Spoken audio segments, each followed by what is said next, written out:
Oi, gente, bom dia, boa tarde, boa noite a todos vocês que estão me assistindo. Eu me chamo Gabriel e acompanharei vocês no tema de hoje.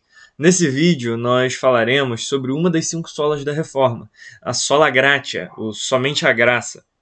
Esse lema da Reforma que nós vamos falar hoje está muito ligado com outro lema que vimos anteriormente, o lema sola fide, pois ambos lidam com o espectro da salvação, lidam com a questão da salvação na teologia protestante.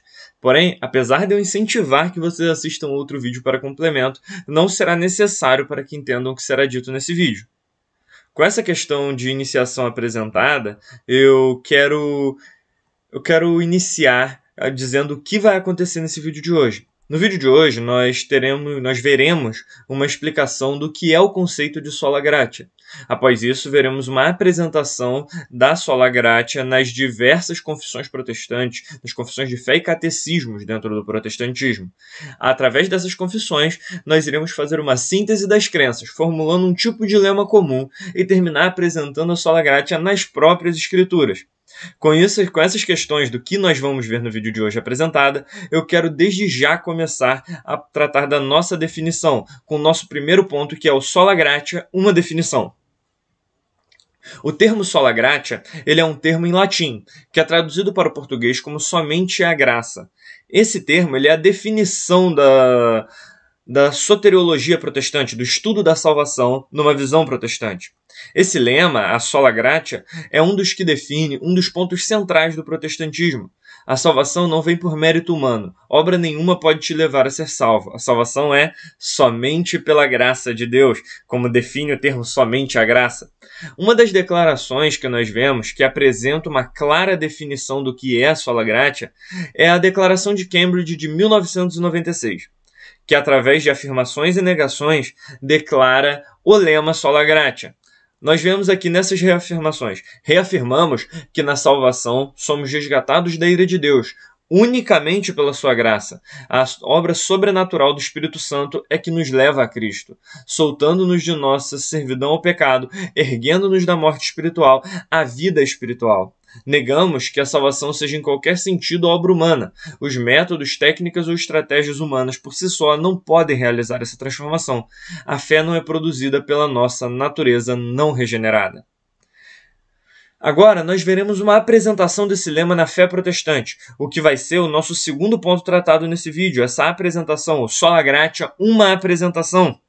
Nesse vídeo, nós iremos tratar de diversas confissões diferentes, dentro de diferentes tradições dentro do protestantismo e evangelicalismo. A Confissão de Fé de Westminster, da Igreja Presbiteriana, a Confissão de Fé de New Hampshire, da Igreja Batista, os 39 artigos de religião da Igreja Anglicana, os 25 artigos de religião e um catecismo wesleyano do metodismo, a Confissão de Fé Remonstrante, ou Confissão de Fé Arminiana, de 1621, a Confissão de Fé das Assembleias de Deus e a Confissão de Augsburgo, do luteranismo. Nós iremos tratar como todas essas tradições apresentam sola gratia em suas confissões. E o que isso nos mostra? Isso mostra que, apesar das diferenças entre tradições, entre todos esses nomes de diferentes denominações, todas elas reafirmam uma mesma base. A salvação é somente pela graça de Deus. Com isso dito, eu quero começar a apresentação dessas confissões. Começando pela Confissão de Fé de Westminster, do presbiterianismo. O que nós leremos é o capítulo 11, o que fala sobre a justificação. Os que Deus chama eficazmente também livremente justifica. Essa justificação não consiste em Deus infundir neles a justiça, mas em perdoar os seus pecados e considerar aceitá-los como justos. Deus não os justifica em razão de qualquer coisa neles operada ou por eles feita, mas somente em consideração à obra de Cristo, não lhes imputando como justiça a própria fé, o ato de crer ou qualquer outro ato de obediência evangélica, mas imputando-lhes a obediência e a satisfação de Cristo quando eles o recebem e se firmam nele pela fé. Fé esta que possuem não como oriunda de si mesmos, mas como o dom de Deus. O outro capítulo dessa confissão que nós leremos é o capítulo 16, que trata das boas obras. O parágrafo 5, por sinal. Não podemos, pelas nossas melhores obras, merecer das mãos de Deus perdão de pecado ou vida eterna, em razão da grande desproporção que há entre elas e a glória por vir, e da infinita distância que existe entre nós e Deus, a quem não podemos ser úteis por meio delas, nem saldar a dívida dos nossos pecados anteriores. E porque, como boas procedem de seu espírito, e como nossas são impuras e misturadas com tanta fraqueza e imperfeição, que não podemos suportar a severidade do juízo de Deus. Assim, depois que tivermos feito tudo quanto podemos, temos cumprido tão somente o nosso dever e somos servos inúteis. Nessas confissões, nesses dois artigos apresentados, nós vemos uma afirmação clara, que é apresentada principalmente nos trechos grifados, que vocês viram no slide. Como é apresentado no segundo artigo lido, nossas melhores obras não podem merecer a nossa salvação, porque nós somos impuros, e junto conosco nossas obras são impuras. Por isso, como vemos no primeiro artigo lido, nossa justificação, nossa salvação é somente pela graça de Deus, é um dom de Deus. Nesse momento, vamos passar para a próxima confissão que nós leremos, que é uma confissão de fé batista, a Confissão de Fé de New Hampshire. Nós leremos o 4º capítulo dela, do caminho da salvação. Cremos que a salvação de pecadores é totalmente de graça, através do ofício mediador do Filho de Deus, que pelo decreto do Pai, livremente tomou sobre si nossa natureza, mas sem pecado. Honrou a lei divina, pela sua obediência pessoal e por sua morte trouxe expiação para nossos pecados, que tendo ressuscitado da morte, ele está agora entronizado no céu e unindo em sua maravilhosa pessoa as mais ternas simpatias com divinas perfeições. Ele é de todos os modos qualificado para ser um salvador adequado, compassivo e todo suficiente. De acordo com essa confissão que acabamos de ler, a Confissão de Fé de New Hampshire, nós vemos uma definição do funcionamento dos atos da salvação. A salvação nos é dada pelos méritos de Cristo, de graça e por graça, e nós recebemos ela por fé. Não temos mérito algum. Todos os méritos da nossa salvação são únicos e exclusivamente dele, Jesus Cristo, nosso Senhor. Agora eu quero passar para os 39 artigos de religião do anglicanismo. Os artigos que nós leremos são o artigo 11, que trata sobre a justificação do homem, e o artigo 13, das obras antes da justificação. Leiamos em ordem. Da justificação do homem. Somos reputados justos perante Deus, perante Deus, somente pelo mérito de nosso Senhor e Salvador Jesus Cristo, pela fé, e não por nossos próprios merecimentos e obras. Portanto, é doutrina muito saudável e cheia de consolação que somos justificados somente pela fé, como se expõe mais amplamente na humilha da justificação.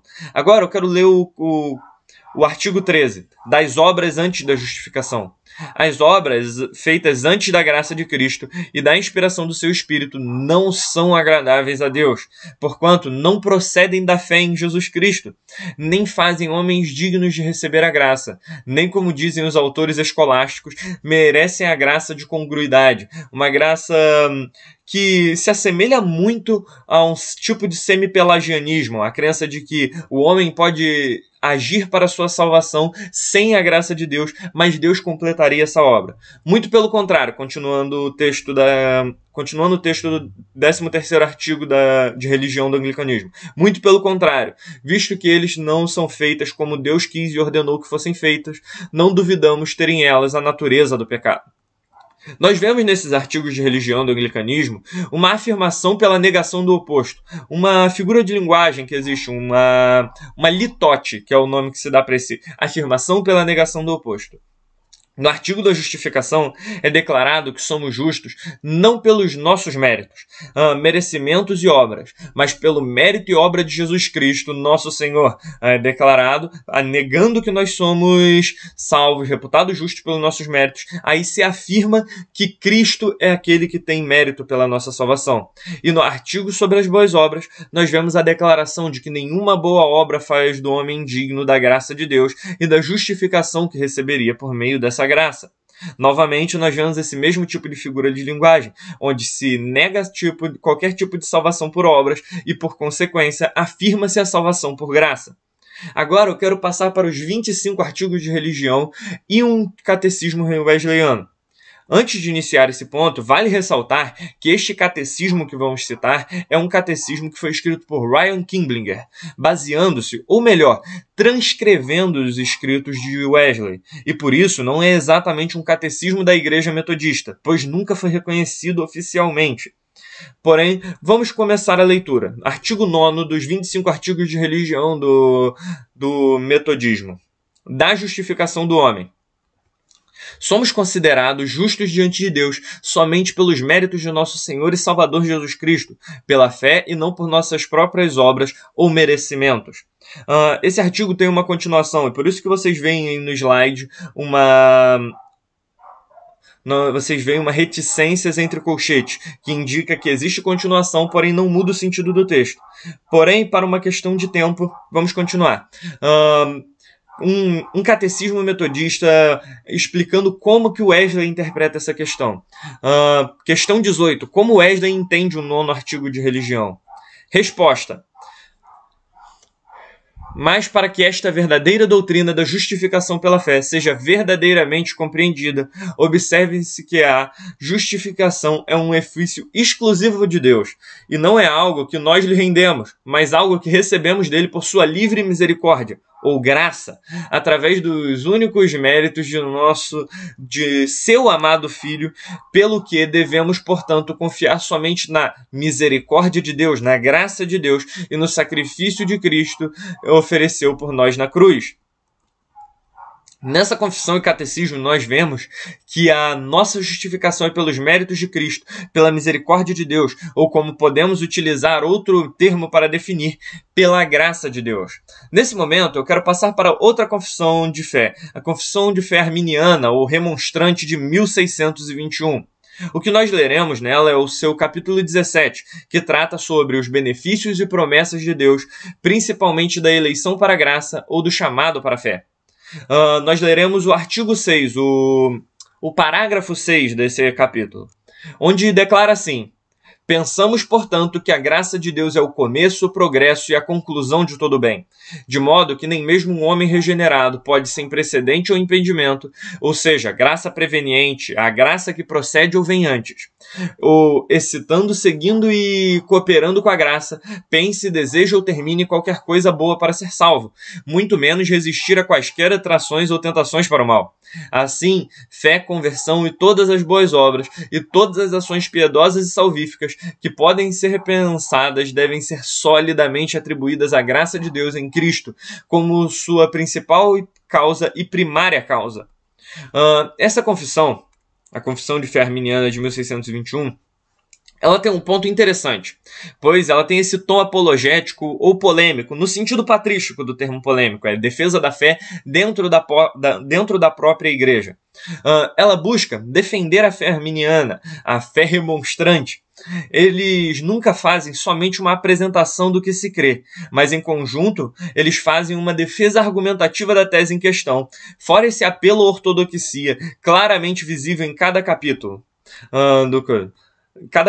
da confissão. Esse tom apologético faz com que eles tenham uma apresentação clara de suas crenças, como nós lemos em pensamos, portanto, que a graça de Deus é o começo, o progresso e a conclusão de todo bem. Isso claramente apresenta que a salvação ou a justificação começa, progride e é concluída na graça de Deus e somente por meio dela. Agora eu quero passar para a confissão de fé das Assembleias de Deus, outra confissão de base arminiana, onde nós leremos o seu capítulo 10, o capítulo sobre a salvação, onde se lê assim: cremos, professamos e ensinamos que a salvação é o livramento do poder da maldição do pecado e a restituição do homem à plena comunhão com Deus e a todos que confessam Jesus Cristo como seu único e salvador pessoal, procedidos pelo perdão divino. Atos 10, 43. É o que está entre esses colchetes, é a citação do versículo. Mas continuemos. Trata-se da restauração do relacionamento do ser humano com Deus por meio de Cristo. 2 Coríntios 5, 19. Somente a fé na morte expiatória de Jesus e o arrependimento podem remir o pecador e levá-lo ao Criador. Essa salvação é um ato da graça soberana de Deus pelo mérito de Jesus Cristo e não vem das obras. Efésios capítulo 2, verso 8 e 9. Como é declarado no término dessa confissão, essa salvação é um ato da graça soberana de Deus. É graça essa que age em todo o processo da salvação, incluindo na aceitação da salvação, pois sem a graça de Deus, o homem não pode nem mesmo aceitar ser salvo. Agora, passemos para outra das confissões dentro do protestantismo, a Confissão de Fé de Augsburgo, a Confissão do Luteranismo, onde nessa confissão nós leremos o artigo 4, o artigo da justificação. Igualmente, se ensina e se prega em nossas igrejas que não obtemos o perdão do pecado e a justiça válida diante de Deus por mérito, obra e satisfação nossos, mas exclusivamente pela graça de Deus, por causa de Cristo. Quando cremos que Cristo padeceu por nós e que por sua causa o pecado nos é perdoado e em troca a justiça e a vida eterna nos são presenteadas. Também se ensina e se prega que Deus quer nos creditar essa fé e considerá-la como justiça e piedade válidas diante dele, conforme diz São Paulo no 3º e no 4º capítulo de Romanos. Assim também fala Santo Ambrósio no 1º capítulo da primeira epístola aos Coríntios, ou seja, por ordem de Deus, que quem crer em Cristo será bem-aventurado, sem a ajuda de obras, e obterá o perdão do pecado exclusivamente pela fé, em razão da graça e gratuitamente. Aqui nós encontramos talvez uma das declarações mais fortes dentro do protestantismo, a que não obtemos perdão ou justiça diante de Deus por mérito, obras ou satisfações nossas, mas somente pela graça por causa de Cristo.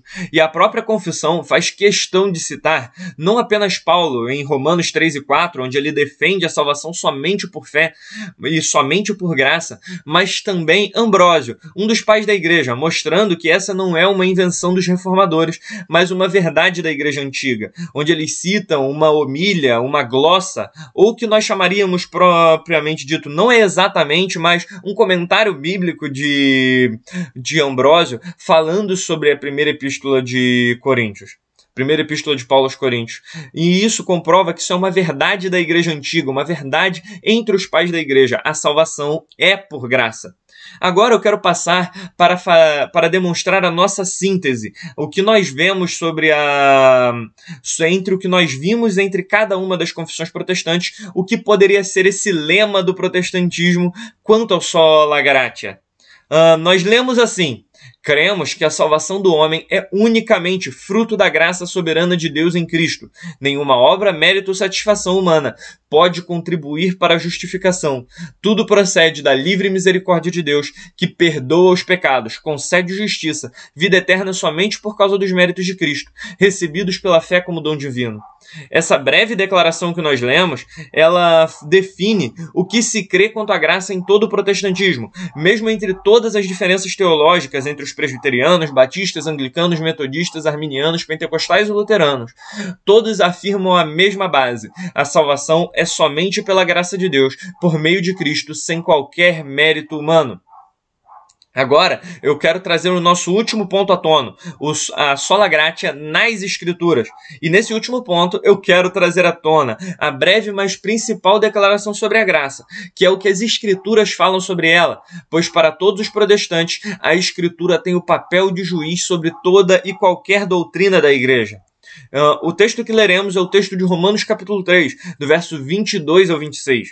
Onde nós lemos assim: isto é, a justiça de Deus pela fé em Jesus Cristo, para todos e sobre todos os que creem, porque não há diferença, porque todos pecaram e estão destituídos da glória de Deus.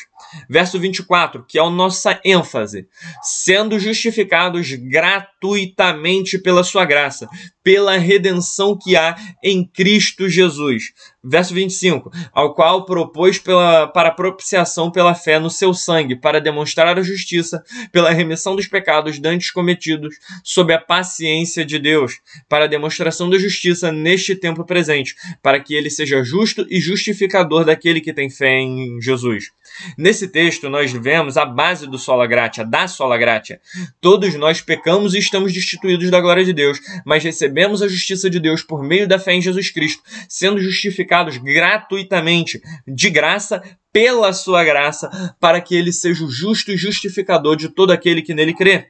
Assim, a sola gratia, ele não é somente um lema da reforma, mas a verdade eterna das Escrituras. E a salvação é unicamente pela graça de Deus, do começo ao fim, para que toda a glória seja dele. E com isso dito, é isso que eu tinha a apresentar nesse vídeo de hoje. Muito obrigado a todos vocês que me acompanharam até aqui. Que Deus abençoe a todos vocês e até um próximo vídeo.